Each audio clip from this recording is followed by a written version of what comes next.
Believing and behaving. இன்றைக்கி ஆண்டவருடைய விசுவாசத்தை நான் ஆண்டவரை விசுவாசிக்கிறேன் என்று சொல்கிறவங்க நம்ம அதிர்ச்சி அடையும் வகையிலான காரியங்களை செய்து கொண்டிருக்கிறார். சடங்கு நடத்துறது இல்லையா, இறைவனுக்கு பிடிக்காத மக்கள் என்னெல்லாம் செய்கிறாங்களோ அத்தனையே செய்கிறது. கல்வி கற்றவர்கள், நாகரிகமுடையவர்கள், அறிவியல் அறிஞர்கள் சொல்கிற கூற்றுகளுக்கு மேலாக இறைவன் சொல்வதற்கு விரோதமாக எல்லா விதமான சடங்காச்சாரங்களையும் சம்பிரதாயங்களையும் கைக்கொள்வது. அப்புறம் எதுக்கு நீங்கள் விசுவாசிக்கிறேன் என்று சொல்லணும்? அதான் இன்றைக்கி எல்லோரும் அன்றைக்கி சடங்கு வீட்டுக்கு போகிறோம். அந்த இமயம் இதில் என்ன நடந்துச்சு? இந்த ஸ்டெல்லாவுடைய சொந்தக்காரங்க எதுக்கு போனோம்ல, பாட்டு போட்டு டிஸ்கோ டான்ஸ் ஆடிக்கிட்டு பூரா சினிமா பாடல்கள் தான். குத்தாட்டம் போட்டுக்கிட்டு டிஜே போட்டுக்கிட்டு ஒரே இது. அது கிறிஸ்துவ, அது காது குத்து விழா, சடங்கு ரெண்டுமே நடந்ததா? எல்லாமே நடந்தது. இதெல்லாம் யாருடைய பாரம்பரியங்கள், யாருடைய சடங்குகள், யாருடைய சம்பிரதாயங்கள்? இறைவனுக்கும் இயேசு கிறிஸ்துவுக்கும் நம்முடைய விசுவாசத்திற்கும் பிலீவிங் அதுக்கும் சம்மந்தமே இல்லை. பிலீவிங் அண்ட் பிஹேவிங் சம்மந்தமில்லாத ஒன்று செய்து கொண்டிருக்கிறார். இதுதான் பிரச்சனையே. Satan works by means of the hypocrisy of liars. இன்றைக்கு 1 தீமோத்தேயு 4 அதிகாரம் 1 என்ன சொல்லுது? ஆகிலும் ஆவியானவர் வெளிப்படையாய் சொல்லுகிறபடி பிற்காலங்களிலே மனசாட்சியில் சூடுண்ட பொய்யருடைய மாயத்தினாலே சிலர் வஞ்சிக்கிற ஆவிகளுக்கும் பிசாசின் உபதேசங்களுக்கும் செவி கொடுத்து விசுவாசத்தை விட்டு விலகி போவார்கள். உங்களுக்கு 2 விதத்துலேயும் விடுதலை கிடைக்கும். நல்லா புரிஞ்சுக்கோங்க. நீங்கள் காவல்துறையில் போய் கம்ப்ளைண்ட் எழுதி கொடுத்து நியாயமும் நீதியுமாக இருந்தால் உங்களுக்கு விடுதலை கிடைக்கும். இதுவே நீங்கள் ஒரு பிரபலமான ரவுடிகிட்ட போய் காசு கொடுத்து ஐக்கியத்தனம் பண்ணி என்னதுக்கு நம்ம துணிஞ்சிட்டோம் அப்படி நீங்கள் செய்யும்போது அப்போயும் உங்களுக்கு விடுதலை கிடைக்கும். அதே மாதிரி தான் பரிசுத்த ஆவியானவரிடத்தில் நீங்கள் போகும்போது எல்லா காவலோடும் உன் இருதயத்தை காத்துக்கொள் அப்படின்னு சொல்லியிருக்கா. அது நீதிமொழிகளில் இருக்குது. இப்போ என்ன சொல்கிறாரு? நீ நான் வருமளவும் வாசிக்கிறதிலும் புத்தி சொல்லுகிறதிலும் உபதேசிக்கிறதிலும் ஜாக்கிரதையாயிரு. உன்னை குறித்தும் உபதேசத்தை குறித்தும் எச்சரிக்கையாயிரு. இவைகளில் நிலை கொண்டிரு. என்னப்பா பவுல் சொல்கிறார் தீமோத்தேயுக்கு, தன்னுடைய பிள்ளை மாதிரி அவனுக்கு சொல்கிறார் எப்படிலாம் செய்யணும். ஆனால் இன்றைக்கு போதகர்கள் எப்படி செய்கிறாங்க, சபை மக்கள் எப்படி செய்கிறாங்க? ரொம்ப அதிர்ச்சியாக இருக்குது நமக்கு. இதெல்லாம் செய்யக்கூடாது, ஆனால் செய்கிறாங்க. சரி, அவங்க கடவுளுக்கு கணக்கு கொடுத்துக்குவாங்க. என் மகனே, நீ இவைகளை பார்த்து உணர்வடைவாயாக, எச்சரிக்கையாயிரு அப்படின்னு சொல்கிறார். சாத்தான் நம்மிடத்திலே எப்படி தன்னுடைய கிரியைகளை செய்கைகளை விளங்க பண்ணுகிறான்? Satan works by means of the hypocrisy of liars. இந்த மனசாட்சியிலே சூடுண்ட பொய்யர்களது மாய தந்திரங்களினாலே நம்மளை ஏமாற்றி. ஏங்க, பாஸ்டரே இப்படி செய்கிறாரு, அப்போ நம்ம செய்யக்கூடாதா? அப்படி தானே எல்லாத்தையும் போய் சொல்லுவான். பாஸ்டரே சடங்கையும் சம்பிரதாயத்தையும் கை கொண்டா மற்றவங்கள என்ன பற்றி நீங்கள் பேசுகிறீங்க? நீங்கள் காது குத்தலையா? நாங்கள் காது குத்தக்கூடாதா? நாங்கள் சர்ச்சிலேயே காது குத்துறோம், கல்யாண மண்டபத்திலான காது குத்துறோம், இப்படி சொல்லுவாங்களா சொல்ல மாட்டாங்களா? One of the marks of a true servant of God is his honesty and integrity. இறைவனின் உண்மையான ஒரு ஊழியக்காரனுடைய அறிகுறியின் அச்சடையாளங்களில் ஒன்று, மிக முக்கியமான அச்சடையாளங்களில் ஒன்று அவரது நேர்மையும் அவரது நாணயமும். இறைவனுக்கு முன்பாக மக்களுக்கு முன்பாக நேர்மை உள்ளவராக, இறைவனுக்கும் மக்களுக்கு முன்பாக ஞானம் உள்ளவர் நாணயம் உள்ளவராக இருக்க வேண்டும். இயேசு கிறிஸ்து சிறு பிள்ளையாக இருந்து வளரும்போது அவர் மனுஷ தயவிலும் தேவ தயவிலும் அதிகமாய் விருத்தி அடைந்தார்னு இருக்கும். எந்த மனுஷன் நாயும் தேவையில்லை, இறைவனுடைய வல்லமை போதும் அப்படிலாம் சொல்லலை. மனுஷ தயவிலும் தேவ தயவிலும் அவர் அதிகமாய் விருத்தி அடைந்தார். இயேசு கிறிஸ்து வளர்ந்த பின்பு என்ன சொன்னார்? இந்த நிலையில்லாத உலகப் பொருளை கொண்டு உங்களுக்கு சிநேகிதரை சம்பாதியுங்கள் அப்படின்னு சொன்னார். அப்போ மனுஷருடைய நமக்கு முக்கியம். மனுஷருக்கு முன்பாக நீங்கள் எப்படி நடந்து கொள்கிறீர்கள் என்பது ரொம்ப முக்கியம். இப்போ மனிதருக்கு முன்பாக மாய்மாலமாக இங்கே ஒரு நடத்தை நம்பிக்கை, இங்கே ஒரு நடத்தை நம்பிக்கை இருந்தால் எப்படி இருக்கும்?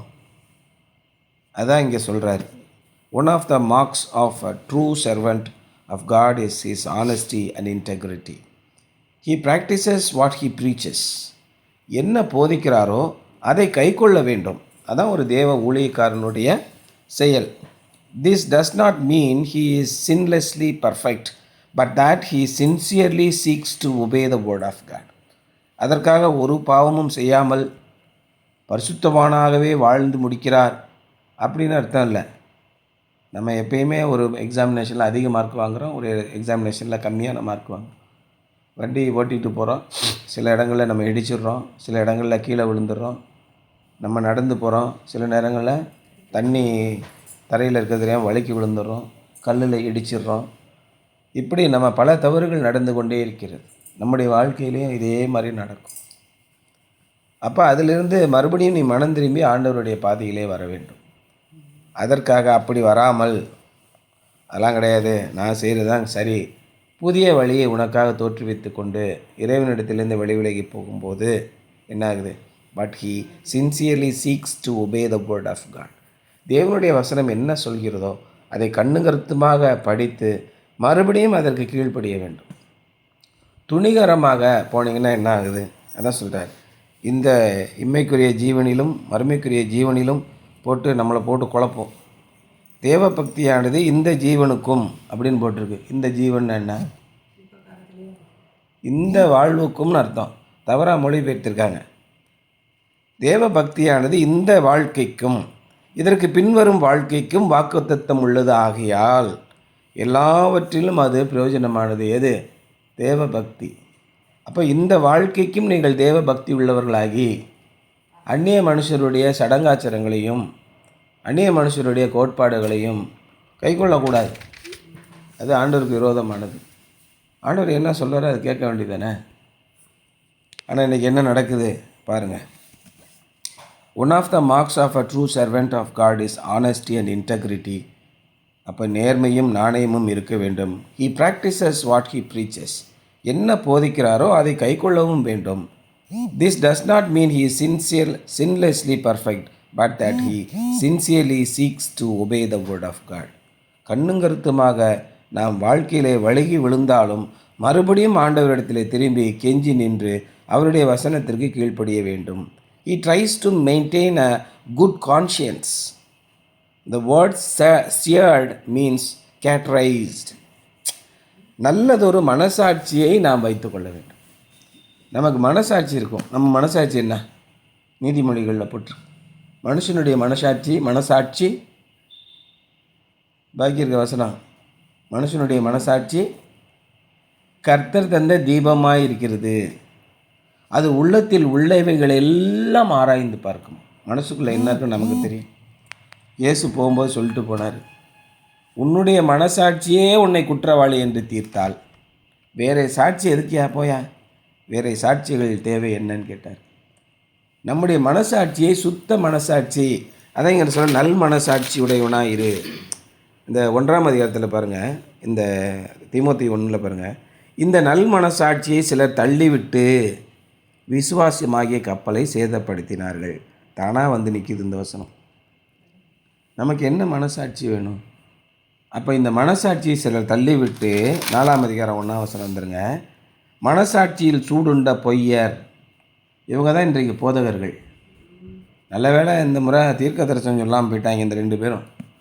இல்லைனா அடுத்து யார் ஆட்சிக்கு வருவா அப்படின்லாம் தீர்க்க தரிசனம்லாம் சொல்ல ஆரம்பிச்சிருவானு. ஆமாம், போன முறை 2 முறை செருப்படி வாங்கினதுனால பேசாமல் வாயை மூடிட்டு இருந்துட்டாங்க. இல்லைனா அது தூக்கிட்டு உடையாந்துருவாங்க, நான் ஒரு தீர்க்கதரிசி அப்படின்ட்டு. அதுக்கு வேண்டிய கலெக்ஷன் பண்ணிக்கிட்டு கிடப்பான். அந்த மாதிரி மோசமான மனசாட்சியிலே சூடுண்ட பொய்யருடைய மாயத்தினாலே சிலர் வஞ்சிக்கிற ஆவிகளுக்கும் பிசாசின் உபதேசங்களுக்கும் செவி கொடுத்து, பிசாசின் உபதேசம் என்ன? நல்லபடியாக படித்து சூதானமாக இருந்துக்கோங்க, உங்கள் அப்பையும் சொல்கிற மாதிரி என்ன ஏசு கீசுன்னு விட்டுக்கிட்டு அலையாதீங்க, இதுதான் பிசாசின் போதனைகள். நமக்கு என்ன தேவை? நல்லா பணம் சம்பாதிக்கணும், அதான் நம்ம வாழ்க்கையின் வெற்றி. இதான் எல்லா பேரும் சொல்கிறது. ஏசு என்ன சொல்கிறாரு? பணம் சம்பாதிக்காமல் நீ பாட்டு பிச்சை எடுத்துகிட்டு போ அப்படின்னு ஏசு எங்கன்னா உங்கள்கிட்ட சொன்னாரா? உன்னை யார் வேலை பார்க்க வேணாம்னு சொல்லி சொன்னது? உன்னை யார் ஊழியம் பார்க்க சொன்னது? முழு நேர ஊழியர்கள்னு சில விளக்கெண்ணெய்ங்க கிளம்பிடுவாங்க. ஆண்டவருடைய ஊழியத்திற்காக என்னை நான் முழு நேரமாக அர்ப்பணித்து கொண்டேன். ஏன் அர்ப்பணித்துக்கிட்டேன்? நீ வேலை பார்க்குற இடத்துல உழைச்சி சம்பாதி. பவுல் சாகிற வரைக்கும் உழைச்சி சம்பாதிச்சார். ஏன் உழைச்சி சம்பாதிக்கல? உழைச்சி 4 பேருக்கு நல்லது செய்யி. எதுக்கு நீ உடனே கலெக்ஷன் பண்ண ஆரம்பிச்சிடுற? முழு நேர ஊழியம்னு வேலை செய்ய. நீ வேலை செய்யாமல் பவுல் அவ்வளோ பெரிய சபையை கட்டினவரே கடைசி வரைக்கும் கைகளை தூக்கி விட்டு, எவனுடைய வெள்ளையாவது பொன்னையாவது நான் எடுக்கவில்லை, இந்த நேரம் வரைக்கும் என்னுடைய சொந்த கைகளினாலே நான் பாடுபட்டு உழைத்து சம்பாதித்தேன் அப்படின்னு சொன்னார். கடைசியில் சாக போகிற வரைக்கும். ஆனால் இன்றைக்கு இருக்க முழு நேர பாதிரியார்கள் என்ன பண்ணுறான்? சுரண்டி தின்னுக்கிட்டு இருக்கான். அதான் நம்ம ஷேக்ஸ்பியர் காலத்தில் இருந்த மாங்க்ஸ் மாதிரி. ஷேக்ஸ்பியர் காலத்தில் என்னென்ன அந்த மாங்க்ஸுகள் அநியாயம் பண்ணாங்க அப்படின்னு இங்கிலீஷ் லிட்ரேச்சரில் எழுதியிருக்கோம். அதெல்லாம் படித்து பார்த்திங்கன்னா உங்களுக்கு தெரியும். த வேர்ட் சியர்ட் மீன்ஸ் அப்படின்னா என்னென்ன? நீங்கள் உங்கள் மனசாட்சியை கூர்மையாக வைத்து கொள்ளுங்கள் அப்படின்னு சொல்லிட்டார். 1 தீமோத்தேயு 1ஆம் அதிகாரம் 5ஆம் வசனத்தில் பார்த்திங்கன்னா, கற்பனையின் பொருள் என்னவெனில் சுத்தமான இருதயத்திலும் நல் மனசாட்சியிலும் மாயமற்ற விசுவாசத்திலும் பிறக்கும் அன்பே. சிலர் மாயமான விசுவாசம் வச்சுருக்காங்களாம். நம்ம கூட ஒரு ஆள் இருந்துச்சுல்ல, எனக்கு கல்யாணம் ஆகணும், நான் இயேசை நம்புகிறேன், அவ்வளோ மட்டும்தான். எனக்கு கல்யாணம் ஆகலை, இயேசுவாகுது வெண்ணையாகுதுன்னு போயிடுச்சு. அப்போ மாயமான விசுவாசம் இருக்குன்னு அப்பயே சொல்லியிருக்காரு. உங்களுடைய சொந்த விருப்பத்தை நிறைவேற்றி கொள்வதற்காக இந்து மதத்தில் என்ன இருக்குன்னு கேட்டிங்கன்னா, யாகங்கள் நடத்துவாங்க, பரிகார பூஜைகள் நடத்துவாங்க. எதுக்கு சார் பரிகார பூஜை? என் மனசில் நினச்சிருக்க, அது நிறைவேறணும், நினச்ச வாரம் கிடைக்கணும், ஓ ஓ ஓ அப்படி பாட்டு. உங்களுடைய மனதின் இச்சைகளை நிறைவேற்றி கொள்வதற்காக இறைவனை தொழுது கொள்வது மாயமான விசுவாசம். கற்பனையின் பொருள் என்னவென்றால் சுத்தமான இருதயத்திலும் நல் மனசாட்சியிலும். ஏயா நீ யோசிக்கிறதெல்லாம் மனசாட்சி இருக்கா உனக்கு? இந்த மாதிரிலாம் யோசிக்கிறியே அப்படின்னு கேட்பாங்க. அந்த வேலைகளை செய்வது. மனசாட்சி கொஞ்சமாக இருந்தால் இப்படி செய்வியா? மனசாட்சியாவது மயிராகுது அப்படின்னு சொல்லிட்டு பேசுகிறாங்க. ரொம்ப கேவலமாக நடந்து கொள்கிறார். 10-50 பேருக்கு சோறு போடல, என்னடா அப்படின்னு கேட்டால், அதுக்கு நான் என்ன பண்ண முடியும்? திங்கிறான், திங்காட்டா போகிறேன், எனக்கு என்ன? இன்றைக்கி ஒரு அம்மா அப்படியே கண்ணீர் விட்டு கதறி அழுதுச்சு. பீகாரில் இருக்க பள்ளிக்கூடங்களுக்கு பிள்ளைகள் படிக்க வந்திருக்காங்க. எல்லாம் சின்ன சின்ன பிள்ளைங்க, 4 வயசு 5 வயசு பிள்ளைங்க. அந்த பிள்ளைகளை போய் சாப்பிட்டீங்களான்னு கேட்டால் யாரும் சாப்பிட்லங்கிறாங்க. அதை கேட்டவுடனே அந்த அம்மா சொல்ல முடியாமல் அழுகுது. தமிழ்நாட்டில் ஒரு பள்ளிக்கூடத்தில் கூட இந்த விஷயம் கிடையாது. யோசிச்சு பாருங்கள், தமிழ்நாட்டை அரசியலில் எந்த அளவுக்கு உயர்வான இடத்துக்கு கொண்டு வந்திருக்காங்க. திராவிடர் கொள்கைகள் அத்தனையும் இறைவனின் கொள்கைக்கு அப்படியே ஒத்து போயிருக்கும். ஏசு என்ன சொன்னார்? நீ எப்படியெல்லாம் நீண்ட அங்கேயே போட்டு வந்து கடவுளை கும்பிடாதரா, போடா, கடவுள் உங்ககிட்டலாம் இல்லைன்னு சொன்னார். பார்வைக்கு நீண்ட அங்கிகளை தரித்து கொண்டு விதவைகளின் வீடுகளை பட்சித்து திக்கற்றவர்களின் பிள்ளைகளை அழிக்கிறீர்கள்.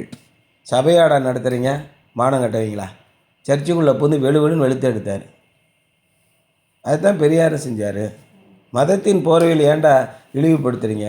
கலைஞருடைய கவிதை இந்த பராசக்தியில் அப்படி தான் இருக்கும். தெய்வங்கள் கூடாது என்று நான் சொல்லவில்லை, தெய்வங்களின் பெயரால் கொள்ளை கூடாரமாக ஆகக்கூடாது என்பதற்காகத்தான் நான் இதை சொல்கிறேன்னு சொல்லுவார். இதைத்தான் இயேசுவும் சொன்னார். இயேசுவும் பெரியாரும் அம்பேத்கரும் மறுமலர்ச்சி நினைத்த அத்தனை பேரும் அதுதான் சொன்னாங்க. ஆனால் யாருமே இன்றைக்கி இயேசுவை பின்பற்றுவதில்லை. இயேசுவோட கொள்கைகளை மனசாட்சியோடு ஏற்றுக்கொள்வதில்லை. அதை மறைத்துவிட்டு 90% பாதிரியார்கள் மக்களை சுரண்டி அவர்களை ஏமாற்றி மாயமான வலையில் சிக்க வைத்து அவரிடந்து பணத்தை பறிக்க வேண்டும். இதான் அவருடைய யோசனை. 19ஆம் வசனத்தில் பார்த்திங்கன்னா, இந்த நல்மனசாட்சியை சிலர் தள்ளிவிட்டு விசுவாசமாகிய கப்பலை சேதனப்படுத்தினார்கள். 3ஆம் அதிகாரம் 9ஆம் வசனம் பார்த்திங்கன்னா, விசுவாசத்தின் ரகசியத்தை சுத்த மனசாட்சியிலே காத்து கொள்கிறவர்களாயும் இருக்க வேண்டும். விசுவாசத்தின் ரகசியம் என்ன? மாயமற்ற அன்பு இறைவனிடத்திலே. அவர் எனக்கு செய்வாருங்க. தானியேலுடைய விசுவாசம்தான். அவர் எங்களை காப்பாற்றுவார். காப்பாற்றாமல் போனாலும் பரவாயில்ல, அது அவருடைய விருப்பம், நான் இங்கே தான் இருப்பேன். இதுதான் விசுவாசம். பவுல் அதுதான் சொன்னார். என்னை எல்லா சோதனையும் எனக்கு வாழ்ந்திருக்கவும் தெரியும், தாழ்ந்திருக்கவும் தெரியும். எல்லா சூழ்நிலையிலும் எப்படி இருக்கணும்னு நான் கற்றுக்கொண்டேன். அவரோட கூட நான் இருப்பேன், அவர் இல்லைன்னா கூட நான் கவலைப்பட மாட்டேன். எல்லாவற்றுக்கும் நான் தயாராகி விட்டேன் அப்படிங்க. இதுதான் விசுவாசத்தின் ரகசியம். என் மீது அதிக நம்பிக்கை உள்ளவனாக இருக்கிறாயா, உன்னை நான் பார்த்துக் கொள்கிறேன் அப்படின்னு தான் இறைவன் சொல்கிறேன். இன்றைக்கு பவுல் அந்த கஷ்டப்பட்டதுனால இன்றைக்கு நாம் பவுலை கொண்டு கோடிக்கணக்கான பேர் ரட்சிக்கப்பட்டிருக்கிறார். உலகத்தில் எந்த மனிதனையும் அந்த அளவுக்கு ஆண்டவர் உயர்த்தவில்லை.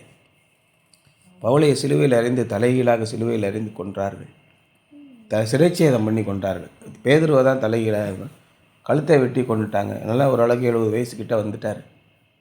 படாத பாடு அநேகந்தரம் கப்பற் சேதத்திலும் கொலை முயற்சிகளிலும் அவர் பசியிலும் ஒரு நாள் கூட 2 நாள் நிர்வாணமாக கடல்லே மேய்ந்துக்கிட்டு இருக்கார். அவர் போட்டிருக்காரு. கொஞ்சம் குறைய 49 முறை அவர் வாரினால் அடிபட்டேன். எதுக்கு இவ்வளோத்தையும் சகிச்சிங்க? ஏங்க இயேசு கிறிஸ்துவ நம்புறேன்னு சொல்கிறீங்களாங்க? பைத்தியமாங்க உங்களுக்கு? எதுக்கு இப்படி அடி வாங்கி சாகணும்?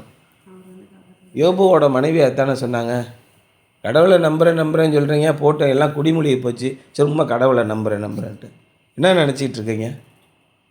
கடவுளும் கிடையாது ஒன்றும் கிடையாதுன்னு சொல்லிட்டு செத்து தொலையா, தேவனை தூசித்து ஜீவனை விடும் அப்படின்னு. ஜீவனை விடுன்னு என்ன, செத்து தொலைய வேண்டியதானே அப்படின்னு பொண்டாட்டியே சொல்கிறேன். இத்தனை நாள் கோடிக்கணக்காக வயிறு நகை எல்லாம் தங்கம் ஜொலிப்பாக இருக்கும்போது நல்லா சந்தோஷமாக இருந்துச்சா? அதான் கேட்குறாரு யோபு. நல்லா ஆடம்பரம் பங்களால் கிளுகிழுப்பாக இருந்துச்சா உனக்கு? தேவனிடத்திலிருந்து நன்மையை பெற்ற நாம் தீமையும் பெற வேண்டாமா? அவரை நான் விசுவாசிப்பேன், நான் தூளிலும் சாம்பலிலும் இருந்து அவரை நான் போற்றுவேன், அவரை நான் காண்பேன், என்னுடைய கண்களே காணும், அந்நிய கண்கள் அல்ல. இதுதான் விசுவாசத்தின் ரகசியம். அதான் சொல்கிறாருங்க, விசுவாசத்தின் ரகசியத்தை சுத்த மனசாட்சியிலே காத்து கொள்கிறவர்களாயும் இருக்க வேண்டும். நம்ம அப்படி தான் இருக்கணும். ஆண்டவர் நமக்கு என்ன செய்திருக்கிறார்? ஆயண்ணில் 100 வாயும் நாவும் இருந்தால் கர்த்தர் எனக்கு அன்பாக செய்த நன்மையாவும் அவைகளா அது இப்படி இருக்கல, ஸ்தோத்தரிப்பேன், ஓ யாதொனியாய் பாடுவேன், போற்றுவேன் சொல்லிக்கிட்டே இருக்கேன். திரும்பி பாருங்கள், உடனே 2 பேர் எங்கள் அன்னைங்க வந்துட்டாங்க. பழைய காலத்தெல்லாம் நினைக்கக்கூடாது, பழைய காலத்தில் விட்டுரு, பழசெல்லாம் நம்ம பேசவே கூடாது. பழசை பேசலைன்னா நீ மனுஷனே கிடையாதுயா. எண்ணில் 100 வாயும் நாவும் எப்படி இருக்கும்? எனக்கு ஆண்டவர் செய்த நன்மைகளெல்லாம் பார்த்தா தானே, தெரிஞ்சாதானே எனக்கு தெரியும். தோண்டிய துறவையும் ஊட்டிய ஊற்றுக்கண்ணையும் மறவாதையும் புற்று. நீ எங்கேருந்து வந்த அதை யோசிச்சு பாரு. திரும்ப எதுக்கு நம்ம பஸ்கா பண்டிகை கொண்டாடுறோம்? திரும்ப எதுக்கு நாம் இயேசுவின் மரணத்தை நினைவு கூறுகிறோம்? இன்றைக்கி இயேசுன்னு ஒருத்தர் நமக்காக வந்து சிலுவையில் பாடுபட்டு ரத்தத்தை கொடுக்கலன்னா நம்மளாம் இந்த பேச்செல்லாம் பேச முடியாது. எந்த விதமான அருகதையும் நமக்கு கிடையாது. அப்பேற்பட்ட ஸ்லாக்கியத்தையும் பாக்கியத்தையும் கொடுத்தவர். Just as a person's flesh can be branded so that it becomes hard without feeling, so a person's conscience can be deadened. அப்பா பார்த்தீங்கன்னா கிட்டத்தட்ட 10 வருஷமாக ஒரே சேரில் உட்காந்து வேலை பார்த்துக்கிட்டே இருந்தேன். அங்கே இன்னும் அந்த சேர் இருக்குது. இந்த சைடு பாருங்கள், இந்த தோலெல்லாம் அப்படியே கண்ணங்கரையன்னு கருத்து நல்லா பட்டையாக அதில் பூரா கண்ணி போயிடும் அந்த தோல். அதில் நீங்கள் ஊசி வச்சு குத்தினாலும் எனக்கு ஒன்றும் தெரியாது. இந்த காலை மடக்கி அந்த சேரில் உட்காந்து அந்த இடம் பூரா தேஞ்சு போச்சு. இது மாதிரி மாட்டுக்கு பார்த்தீங்கன்னா தோலில் அந்த அது என்னது நுகத்தடி வைப்பாங்க. அந்த நுகத்தடி பூரா அழுத்தி அது இரும்பு மாதிரி மாறி போயிடும். அது ஒன்றும் அதுக்கு வலிக்காது. அது மாதிரி நமக்கு என்ன ஆகிடுது, தழும்பு உண்டாகி விடுகிறது. அது மாதிரி நம்ம திரும்ப பாவம் செய்யும் பொழுது, ஆண்டவருக்கு விரோதமான காரியங்களை செய்து கொண்டே போகும்போது துஷ்டத்தனத்திற்கு தக்க தண்டனை உடனே வராததினாலே மனுஷருடைய மனம் அவர்களுக்குள்ளே துணிகரம் கொண்டு இருக்கிறது அப்படின்னு வசனம் இருக்குது. அது மாதிரி இந்த பாதிரியார்களும் போதகர்களும் தவறு செய்வது, உடனே தண்டனை இல்லையா, அடுத்த தவறை செய்வது, இப்படியே செய்து அவருடைய it has been branded and the cells have been deadened, and so as a person's conscience can be deadened. மனசாட்சியே இல்லாமல் உதிர்த்து போய் விடுகிறார்கள். அதான் இங்கே சொல்கிறார், மனசாட்சியிலே சூடுண்ட பொய்யர். கேட்டர் பண்ணுவாங்க. இப்போ எங்கள் எல்லாம் பார்த்தீங்கன்னா சில புண்ணிகள்லாம் காட்ரின்னு சொல்லுவாங்க. சில புண்ணெல்லாம் ஆறலைன்னா அதுக்கு வந்து தீயை வச்சு சுட்டு விடுவாங்க. அதேமாதிரி ஐஸ் காட்ரி இருக்குது, கெமிக்கல் காட்ரி இருக்குது, இது மாதிரிலாம் இருக்குது. அது மாதிரி நம்முடைய மனசாட்சியிலே சூடுண்ட பொய்யர்களாகி விட்டார்கள். Whenever we affirm with our lips something that we deny with our lives, whether people know it or not, மற்றவர்களுக்கு தெரியுமோ தெரியாதோ, நம்முடைய மனசாட்சியிலே நாம் மறுப்பதை நம்முடைய வாழ்க்கையிலே நாம் செய்து கொண்டிருக்கிறோம். அல்லது நாம் வாயிலே பேசுவது ஒன்றை நம்முடைய வாழ்க்கையிலே செய்ய மறுக்கிறோம் என்றால், we deaden our consciousness, just a consciences, just a little more. நம்ம கொஞ்சம் கொஞ்சமாக மனசாட்சியை கொண்டே இருக்கிறோம். Jesus made it clear that it is not religious talk or even performing miracles that qualifies a person for heaven, but doing God's will in everyday life. இயேசு ரொம்ப தெளிவாக சொன்னார். ஆண்டவரே, உம்முடைய நாமத்தினாலே நாங்கள் பிசாசுகளை துரத்தினோம், நோய்களை குணமாக்கினோம், அதெல்லாம் தெரியும் எங்களுக்கு, வாயை மூடிட்டு போங்க அப்படின்னு சொல்லிட்டார். ஆகவே அற்புதங்களையும் அடையாளங்களையும் செய்வது, அல்லது ஆண்டவருடைய வசனத்தை போதிப்பது, அல்லது பைபிளை கையில் பிடிச்சிக்கிட்டு ஃபோட்டோவுக்கு போஸ்ட் கொடுப்பது, இதெல்லாம் உங்களை தேவனிடத்திலே சேராது. Whenever we affirm with our lips something that we deny with our lives, we deaden our consciousness just a little more.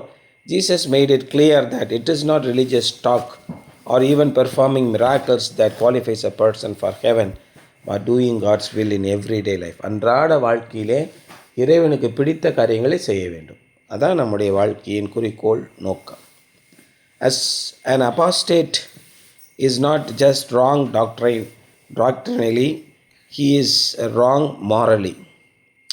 அப்போது ஒரு இறைவனை விட்டு வழிவிலகி போகிறவன் எப்படி இருப்பான்னா, தவறு போதிப்பதிலே தவறானவன் கிடையாது, ஆனால் அவன் எதில் அவனுடைய நடத்தியிலே தவறானவனாக ஆகிவிடுகிறான். இப்போ இன்றைக்கி மனசாட்சியிலே சூடுண்ட ஜான் ஜெபராஜ் என்ன பண்ணுவான்? மறுபடியும் அதே தான் செய்வான். ஏன்னா இப்போ எல்லாத்துலேருந்து வெளியில் வந்துட்டார்ல, மறுபடியும் அவனை தேடி 1000 பேர் 1,00,000 பேர் போவாங்க. ஏன்? எளிதான விடுதலை கிடைக்கணும். எப்படி செய்ய முடியும்? அதான் முதல் சொன்னார் பற்றியா, Satan works by means of hypocrisy of liars. இந்த மாதிரி பொய் பிராடு பயிலைகளை வைத்து தான் சாத்தான் அவனுடைய வேலையை நிறைவேற்றுகிறான். His personal life becomes wrong before his doctrines were changed. அவன் தன்னுடைய போதகத்தை மாற்றுவதற்கு முன்பாகவே அவனுடைய வாழ்க்கை தவறாக போய்விடுகிறது. In fact it is likely that he changed his teaching so that he could continue his sinful living and pacify his conscience. அப்போ என்ன ஆகிறது? போக போக தன்னுடைய வாழ்க்கையில் மாறி போன மாதிரி தன்னுடைய போதகத்தையும் மாற்றிக்கொள்கிறான். அதெல்லாம் ஒன்றும் தப்பு கிடையாதுங்க. ஏற்கனவே ஒரு மீசை வச்சு ஒரு ஐயர் இருந்தார், பேர் என்னது, சார்லிபன். அதெல்லாம் பரவாயில்ல, எல்லா பேரும் படம் பார்த்துட்டு தானே இருக்கிறீங்க, அதனால் சொல்லுங்கள் நம்ம படத்தை பற்றி பேசணுன்னு புல்பீட்டில் நின்று திரைப்படங்களை பற்றி பேசி கொண்டிருக்கிறார். அவருடைய போதகங்கள்லாம் எப்படி இருக்கும்? இந்த மாதிரி தான் அவருடைய ஜோக்கு, ஃபேஸ்புக்கில் வரக்கூடிய, வாட்ஸ்அப்பில் வரக்கூடிய ஜோக்கை தான் அவர் பேசுவார். அதெல்லாம் வாங்க அதை பார்ப்போம். அப்போ பைபிளை எங்கே போய் படிக்கிறது? பைபிளையும் படிக்க வேண்டாம், ஒன்றையும் படிக்க வேண்டாம், அப்புறம் போவோம். அவருடைய வழிகள் சீரழிந்தது மட்டுமல்ல, அநேகருடைய வழியையும் சீரழிக்க முயற்சி செய்கிறார். இது அவருடைய வேலை. எப்படி இவர்களையெல்லாம் நீங்கள் தெரிஞ்சுப்பீங்க? பைபிள் படிச்சிங்கன்னா தான் தெரிஞ்சிக்க முடியும், இல்லைன்னா ரொம்ப கஷ்டம். In fact it is likely that he changed his teaching so that he could continue sinful living and pacify his conscience. அவருடைய மனசாட்சி, சூடுண்ட மனசாட்சிக்கு திருப்தி கட்டும் விதமாக அவனுடைய பாவம் நிறைந்த வாழ்க்கையை தொடருமையாக அதற்கு ஏற்றபடி அவனுடைய போதகத்தையும் மாற்றிக்கொள்கிறார். Believing and behaving always go together. ஆகவே நீங்கள் என்ன விசுவாசிக்கிறீர்களோ, இறைவனை விசுவாசிக்கிறீர்களோ அல்லது இறைவனை உங்களுடைய சொத்தை பெருக்கிக் கொள்வதற்காக, உங்களுடைய சுய வாழ்க்கையை திருப்தி செய்வதற்காக விசுவாசிப்பது போன்று நடிக்கிறீர்களோ, அப்படி தான் உங்களுடைய நடத்தையும் அமையும். So believing and behaving always go together. Something to ponder. Are there any ways in which your behaviors and beliefs don't line up? Why they don't? How do you deal with that? நீங்கள் பேசுவதும் உங்களுடைய பழக்க வழக்கமும் உங்களுடைய இறை நம்பிக்கையும் எப்பொழுதாவது முரண்பாடாக இருந்திருக்கிறதா? அப்படி என்றால் ஏன் அப்படி இருந்திருக்கிறது? அதை சரி செய்வதற்கு நீங்கள் என்ன செய்யப் போகிறீர்கள்?